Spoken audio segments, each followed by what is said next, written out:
Welcome to the Career Success Secret Show. I am Mike Tomasello, and we have a really special episode for you today. We are trying something new today. We are live streaming on YouTube, and we are also streaming on Twitch. So, brand new experiment. We are doing it live on a Saturday night, a night you wouldn't traditionally be looking for podcasts. And we said, what the heck? Let's try it out. So, again, hello, welcome to the Career Success Secret Show. I am your host, Mike Tomasello. Man, we got to talk about the job market being trash. We got to talk about the job market being trash. And I want to say, I am shocked that some of you don't realize how bad the job market is. I am shocked that some of the employers and recruiters don't understand how bad it is. I am shocked that happily employed people don't know how bad the job market is. And I am shocked that some job searchers aren't aware of the market. Now, anyone that knows me is I don't like to focus on the negative. And so I want to remind you that if I am sharing with you realities and they sound negative, it is because I don't want to scare you. I want to inform you so that you can make better decisions in your job search. This is why this is so critical. So for those of you that are a little confused about the job market, so some of you believe there are positive economic indicators out there. So just because you might like where the stock market is at, just because you might like where the stock market is at, does not mean that the job market is strong or favorable to job searchers. Just because you're okay with companies growing, companies launching good economic indicators. I mean, statistics in terms of the economy. I'm not an economist. I've never claimed to be. Is not my thing. But I have heard from some people, oh, but the economy's good. And so the lesson I want you to take away with this is, regardless of whether you think the economy is good, even when the economy is good, the job market can sometimes be bad. So a lot of you have heard some of the reasons why artificial intelligence is giving employers an opportunity to cut costs. My big thing is I believe the pandemic has greatly changed our culture. I believe the pandemic has changed the way that people look at their careers, at their job satisfaction level. And so I believe people that traditionally used to enjoy their career or be happy at the state of their employment are happier on greater levels than they have ever been before. And so what that is doing is that's causing a mass number of applicants that we've never seen before. So I was looking at data from average job applications from back, I think it was around 2019, maybe a little bit in 2020. And the average job in the United States was seeing underneath 100 applications back then. In 2024, and I am recording this in 2025, in 2024, the number jumped to about 250 job applicants per position. Now, I don't think we have accurate data for 2025 yet, but my guess is it jumped again, and we're likely seeing an average of 300 to 350 applicants per position. Now, some of you might be like, well, I heard that like there were 3,000 applicants for a job or 6,000 applicants for a job. Probably true. And I'm giving you the average number for the average job in the United States. So wide variety of fields, not necessarily your field, not necessarily your industry, not necessarily your city, but across the board in the United States. And for my Canadian listeners, Unemployment rate double what it is in the United States, arguably an even more difficult job market in Canada right now. And internationally, I can't speak to the details, but when I speak to many of you internationally, whether it's Europe or Africa, a lot of you are feeling the pinch in the job market as well. So the reason why I talk about, hey, you should be aware it's more difficult than ever before is because many of you are conducting your job searches like you did 5 years ago, or like you did 10 years ago, or the last time you got the job. And even if you got your last job 2.5, 3 years ago, the market is different. The market is more challenging. There's more competition than ever. Another thing that is going on in the market that's causing more competition is applicants. You, the job searcher, you are trying to use AI in large amounts. And so, do I want you to use AI? Yes, I do. I want you to use AI to customize your applications better, to get more done faster. But if you're using one of the AI tools that's like bragging about how you can apply for 500 jobs at a time or 1,000 jobs at a time, I'll actually say, well, one, people that I've talked to, the research I've done, those things are not as effective as you think they are, because their ability to send out quality applications isn't trash. But also, you're contributing to the growing problem of there being an avalanche of applications. So you might be like, well, what do I care about other people? Like, I need to apply for more. Well, you should care, because every time the number of applications grows, the employers are making changes to their hiring process to filter through more of the candidates, and they have to be even stricter and stricter. So they're adding more knockout questions than ever before. Questions that are like, hey, are they already living in the city? And you're like, crap, I want to move to New York. Like, I need to move to New York, but I'm not currently in New York. How can I get a job? Well, mass applications are making that more difficult. So if they require 5 years of experience and you have 4 years of experience, and they have that as a knockout question, then you're getting knocked out of the process. And you might be upset about that. And of course, that's totally natural to be upset about that. But your mass applications are contributing to that problem, and employers putting in stricter and stricter guidelines and portals that you might have to jump through in order to narrow it down. And that also goes for potentially more interviews in the hiring process and a variety of other things. So let's take a pause here. Man. All right. So today we are going to focus not on the economy. We're going to focus on, well, if the job market is more challenging and you guys are waking up to that fact, hopefully you're going to do things differently. Because to paraphrase Einstein, I don't know if Einstein actually said this, but a lot of people believe he did. The definition of insanity: doing the same thing over and over again without doing anything different. So some of you are not getting the interviews you want in your job search. Some of you are going on interviews and not getting the offers, and you continue to do the same things without improving, and you wonder why your results aren't improving, because you're not changing, you're not evolving, you're not getting better with your job search skills. So if that's not an argument for learning today's topic, networking, then I don't know what is.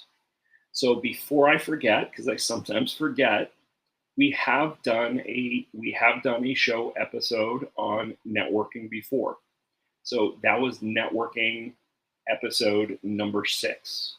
So if you are new to networking, let me give you some examples. If you are like, I've tried networking and it doesn't work, go back to episode 6, listen to episode 6. If you think networking is just sending DMs to a bunch of strangers, go back to episode 6. So those are some pretty good indicators. Either way, I think you're going to learn a lot from this episode as well as the previous episode. I'm going to call this episode Networking for Introverts. I'm also going to call this episode How Do You Reawaken Old Connections? I'm also going to call this episode, it's got multiple names. We'll see what the headline actually ends up being. I'm also going to call this Networking 102, like you might name a college course, not the 101, but the 102. And also Networking 201. So even though you might be like, I've been networking for a while, I have some success around it, I guarantee you when it comes to job search, you are going to hear a different spin on it today and a different spin on it in episode 6 than you've probably ever heard before, even if you've heard me speak before. So before we jump into the networking content, I want to do a couple quick shout outs. Our top 3 countries, states, and cities have not changed. So I'm going to shout out a couple new locations. I want to shout out Indonesia. We finally have listeners in Indonesia. Welcome. It's good to have you here. And then in terms of US cities, I can't recall if I had seen Dallas, Texas on the list before. Welcome, Dallas. And of course, home of Apple, the company Apple, Cupertino, California. So welcome to those cities. Moving on to the next part of my notes. So let's talk about networking. A tiny refresher from episode 6. I'm not going to rehash all of episode 6. But if you remember episode 6, a big portion of what people are doing wrong in their job search networking is they're attempting to network with all strangers. And when you network with all strangers, it turns into sales. It's almost exactly like sales when you're networking with strangers. So your messages are unsolicited and a bunch of other factors. So when you realize networking is really about relationship building, you're going to be more likely to start with the relationships you already have. And again, if you're one of the people screaming, well, I don't have a lot of relationships, or I don't know people in my city because I just moved to a new one, or I don't know people in my field, you're definitely going to want to go back and listen to episode 6. But I will say everyone has a network. So everyone has the people that you know, even if they're not the ideal people. And everyone that knows the people that you know is also part of your network. So they're within 1 degree of introductions. So there's that. One of the concepts we talked about in episode 6, which I won't rehash, is the concept of strong commonalities. So any one of you that got a degree at a university is part of that university alumni network. Not just your degree program, but every single alum that has ever gone to that school or that institution. Anyone that's been part of the military, regardless of the branch, you're a military veteran. You could be networking with military veterans. You could, both within your branch as well as outside of your branch. Anyone that's ever volunteered for an organization. Now, there are some additional ideas, and if you feel like, man, still not hitting for you, let me know your situation, and maybe I cover it in a TikTok video, maybe I cover it in a different episode. All right, so let's go over to scrolling through my list. So let's talk about a really popular topic. So okay, I do know some people. They might not be the ideal people, but I know some people that I did a poor job of keeping in touch with, and now it's awkward. So some people would call that dormant connections. Could be professors from a long time ago, could be high school classmates, could be you're many years out of your undergraduate university and you haven't kept in touch with fraternity brothers, sorority sisters, or any type of classmate. So the easiest way to reconnect is to not ask for anything. And I do this all the time. I do this 4 or 5 times a year. I pull out my phone and I go through my list of connections and I say, hey, who would I like to check in with? And I assume that I want, and I invite you to make the assumption and take some risks to reconnect with as many people as possible, and you might be surprised where it goes. So you might say, saw your recent post on Facebook, or saw your recent post on Snapchat, saw your recent post on Instagram, whatever platforms you and your ex connections are on together. You might look something up on their website or wherever their bio is stored. LinkedIn is also an option here. And you can say, hey, saw you change jobs not too long ago, and it made me realize I've been doing a poor job of keeping in touch. Being vulnerable and admitting you did a poor job of keeping in touch, um, or that the connection wasn't maintained is going to go a long way towards them going off the defensive. And you're just going to say something like, would love to reconnect or would love to catch up sometime. If that feels awkward, maybe you've gotten some of those messages and it felt awkward and you thought they were going to sell you an MLM or something. Another great technique is to send a compliment. Hey, I remember when we took XYZ class together and you made it really fun because you did A, B, and C during the class. Or former coworker, former manager, hey, I've done a poor job of keeping in touch, but I saw you had made it to the next level over at salesforce.com. And I want to say congratulations. I always thought you were a great boss because of X. You don't have to say they were a great boss, but the compliment approach, especially if it was genuine, can be really useful. Compliments can work with people that you don't know very well as long as they're genuine. So, not having an agenda for warming up these contacts is really important. So, you're the one that neglected your network. And if you haven't talked to these people in 6 months, or preferably 3 months, then you're going to have to send out a bunch of messages reestablishing that you do care about the connection, even if you don't want anything out of that. Yeah, and that you don't necessarily need anything out of the relationship.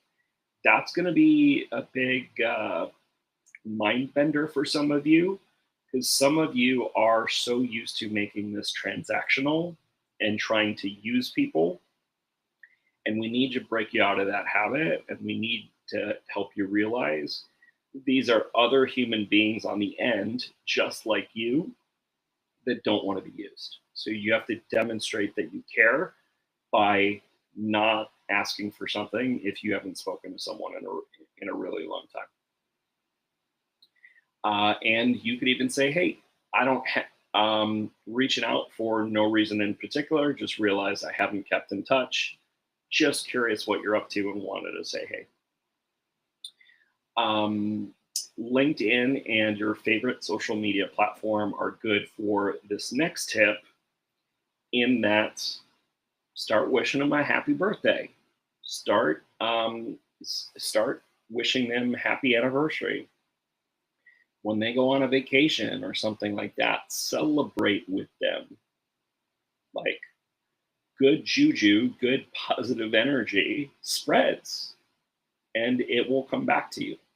Even if it doesn't come back from that individual person, it will come back to you if you're out there spreading positive energy. So I am going to take a second and I'm going to pause and get some water, but I promise you I will be right back. Oh, and it tells me I can't pause while I'm live streaming. Well, there you go. So I guess I'm going to lose my voice from lack of water. All right. So let's talk about another big thing. So why people hate networking in general. Feels salesy. Part of the reason why it feels salesy is you're jumping too quickly to trying to get something out of someone. But here's some tips for what to do when networking feels fake or inauthentic or salesy.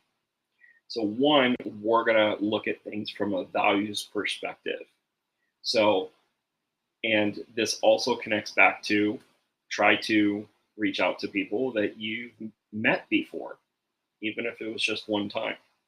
Because if you're reaching out to people that you have something in common with, you're gonna be a lot more likely to have common values in common with this person.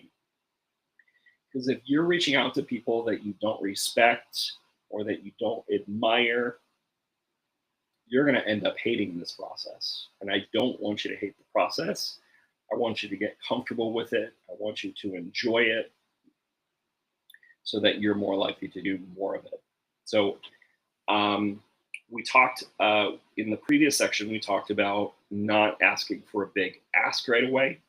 In episode 6 of the show, we talked about a great thing if you don't need to warm up a connection and it hasn't been too long, that a great thing to open up with is asking for advice, because a lot of people are flattered by asking for advice. So if you want to hear more about that approach, you're definitely going to want to go back and listen to episode 6.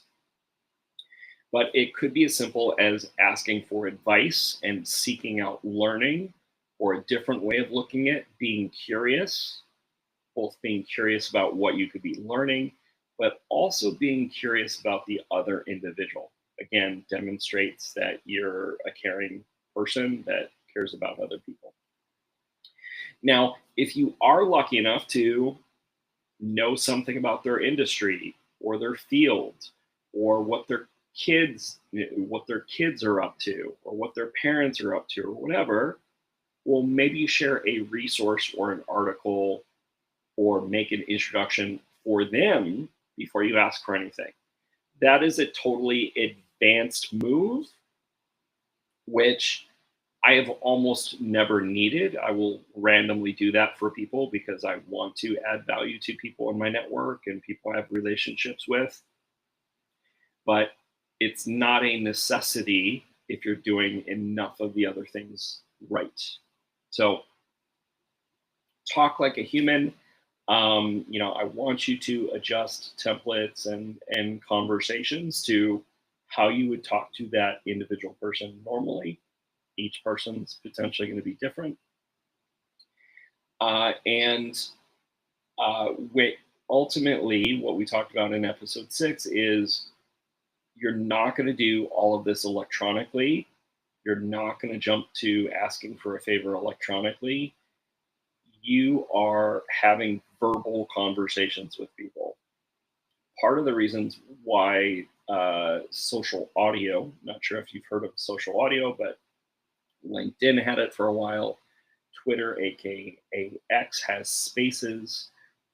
Clubhouse was really big for a while.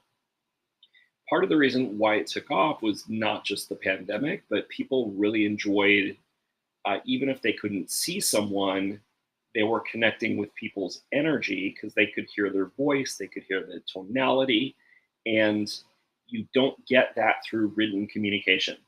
You don't get that through texts or DMs.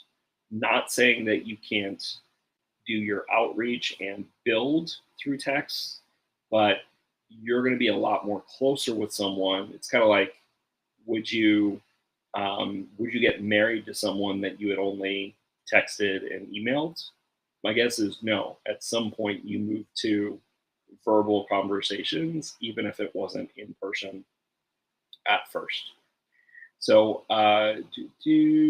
awesome. So, So those would be my recommendations. And the other thing I'm going to say is celebrate your wins, but specifically celebrate your actions, as we talked about in a previous episode. I think one of the January episodes. Because if you're still feeling like it's fake or inauthentic, you might simply not have enough repetitions for you to be comfortable with things.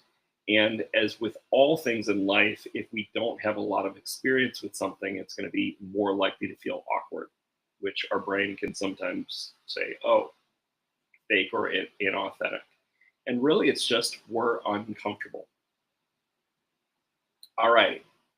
So I'm gonna take a short break and get some water, but I'll be back probably in less than 3 minutes, and we're gonna wrap up with networking for introverts.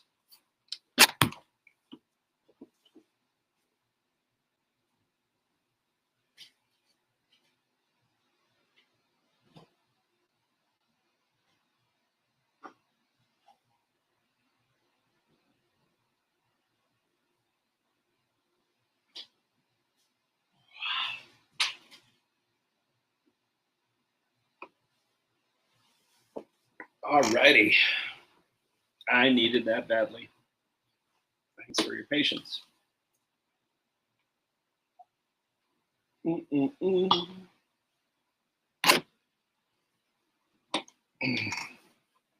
All right, so a couple things. I love talking about networking for introverts. A lot of people don't believe me when I say this, but I am a hardcore introvert. So how could that possibly be true, Mike? Well, let me tell you, being an introvert is not the same as being shy. An introvert is not the same as being socially awkward. Being an introvert is not the same as being socially anxious. Being an introvert is not the same as being a bad communicator. So that's now. I will admit that people that tend to be more introverted have the potential to be more of some of those things I mentioned, but almost all of those things can be worked on and improved on and skills. So the reason why you might not interpret me to be an introvert, even though I'm a hardcore one, not this ambivert crap, not the middle crap or whatever, hardcore introvert, is because one, I put myself out of my comfort zone and I learned how to be outgoing. I learned how it benefited my life to be outgoing. I learned improved communication skills, how to network with people, how to genuinely demonstrate to people that I cared. All of these things made me a better communicator and relationship builder. And still, at the end of the day, I want to crash out and not talk to anybody because I'm exhausted because my brain needs time to recharge without other people present. That doesn't mean that I don't like people. That doesn't mean you don't like people. So now, if you're finding yourself saying, but Mike, I am those other things, my challenge to you would be, well, what if you worked on this so you became less anxious and slightly more confident and eventually confident? What if you worked on these things and you did become a better communicator? I guarantee you, if you put in the repetitions, eventually you will get better at it. So, anyway, the tips for introverts that you really want to know. And we covered some of this in episode 6, but I might not have called it out specifically for introverts as much. And that's you can do, or most of you can do, almost all of your networking one on one. You can do almost all of your networking one on one. Because again, being introverted doesn't mean that you don't talk to anybody at all. It means you tend to be better in small groups. You process information better with one or two people than you do with big groups. So, so you can do almost everything one on one, and you can do some of the communication electronically, but you can't do all of the communication electronically because then you're not truly building the relationship. So, so you never have to go to a networking event again at all unless you have never been in the military, have never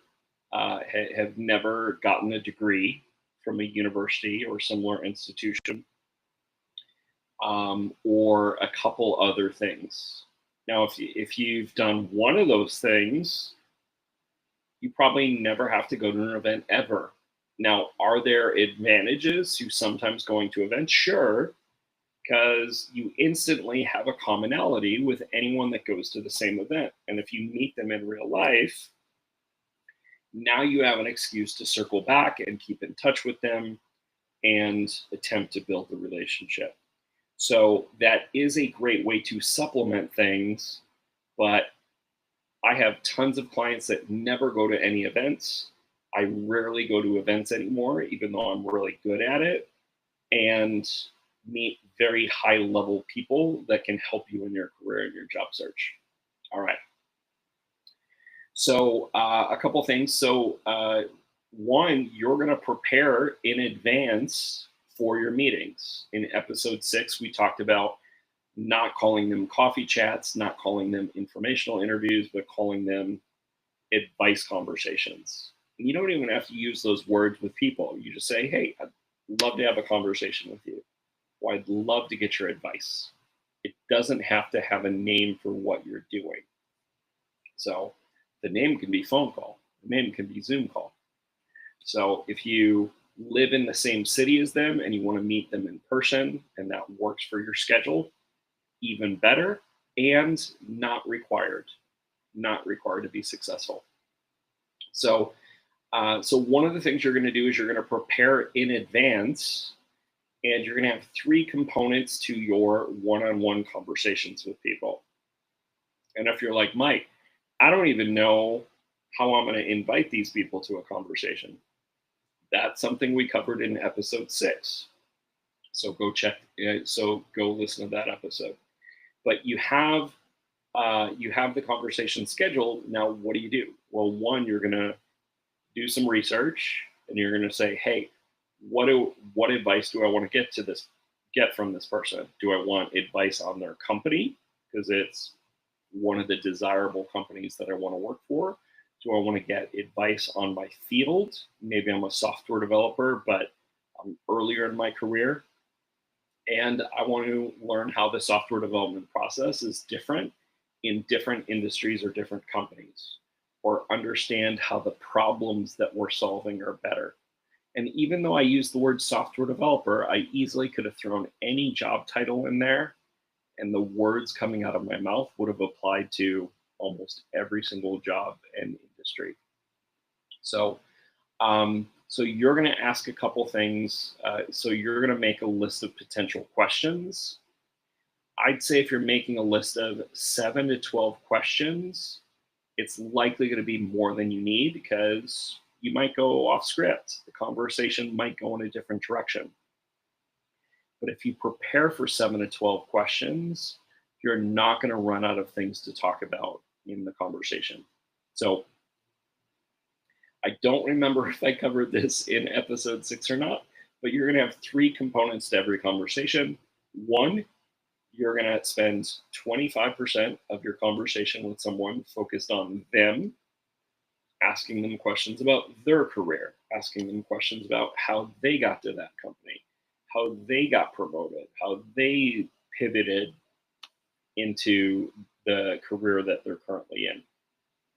If it's someone that you've known from high school, or if it's someone that you've known through family or something else, you can ask them questions around stuff that you have already talked about with them in the past.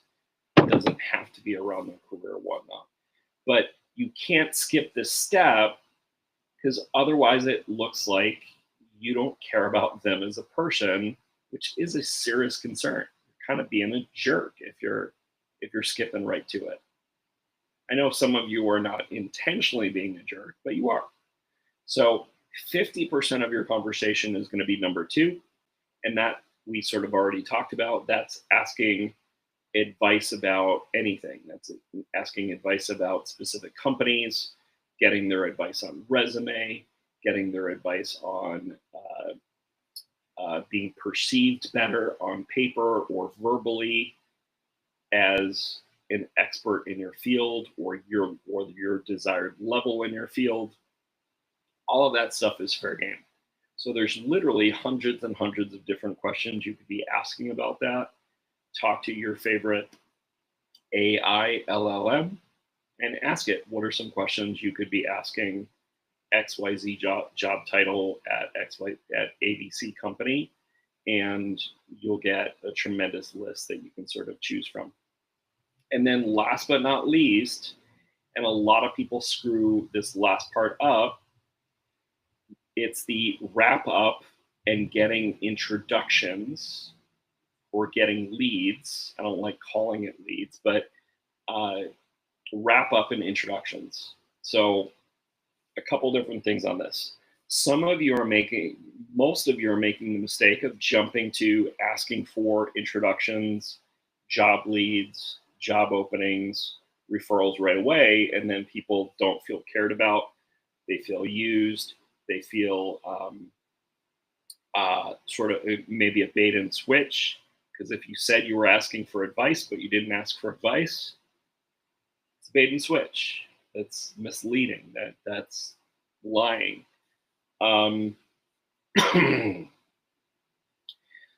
Another mistake that people make with this is they run out of time and they don't allocate, and they try to get the introductions after the fact. And it's really hard to disrupt someone's business day or life and get them thinking about something when they're probably multitasking while reading your email. So asking people asking people for introductions or advice on how to apply at their company, which are the two primary things that I would recommend at the end of all of your advice conversations or all of your networking meetings. So one, if they work at a company that you're interested in working for, you're going to say a variation of this. You're going to say, hey, Sally, I really enjoyed speaking with you today. I particularly liked what you said about X, Y, and Z. I'm even more interested in applying for Capital One. I'm even more interested in applying at Intuit. If I find a position that I am interested in applying for, how do you best recommend I apply? This is a really polite, non-confrontational way of seeing what they offer you without you coming off as pushy and asking them to do the work for you. Now, if you can tell that you really hit it off with them, like they seem to be enjoying the conversation, they seem to be suggesting that they're willing to offer you lots of help, especially if it's someone that you've known for a while, and they say, oh, just go ahead and apply online, then you can be more assertive because you know they like you. If you don't know they like you, then don't be this assertive. And you can say something along the lines of, oh, thank you so much for offering to mark me as an employee referral, or thank you so much for suggesting I do so and so. Hey, I heard that if a company employee looks up the name of the hiring manager, even if they don't know them, and forwards an email to the hiring manager, that's often very successful, because the hiring manager is like, oh, an employee that works at the company thought enough of this individual, and I'm hiring for this role, so why would I not consider them? So that works if you definitely know there's an opening that you're a good fit for. Other people will offer to do different types of things for you, but that can be a game changer, and it tends to be more successful if you ask them to forward it to the hiring manager instead of the recruiter. Now, whatever they offer, or if they push back, no problem. Hey, it was just a suggestion. I don't want you to do anything that you feel comfortable with. I'm so thankful that you offered to do A or A and B. So you can always backtrack if they're not interested or they're uncomfortable, or you can attempt to reassure them, but not be insistent on it. Okay, last but not least, this is actually the most important thing that I want you to get out of this. Before you leave that conversation, I don't care if it's a phone call, a coffee, a Zoom, I want you to get at least one or two names of someone they know that you can get advice from. If they're at a really awesome company that you want to work for, or they know people, say, hey, I would love to get more advice from people that work at Disney. Who do you know that also works at Disney that might be willing to speak with me, even if it's just for 20 minutes? I'd like to get their advice. Some people will misinterpret this and think, oh, I don't know anybody that's hiring, so I won't make an introduction.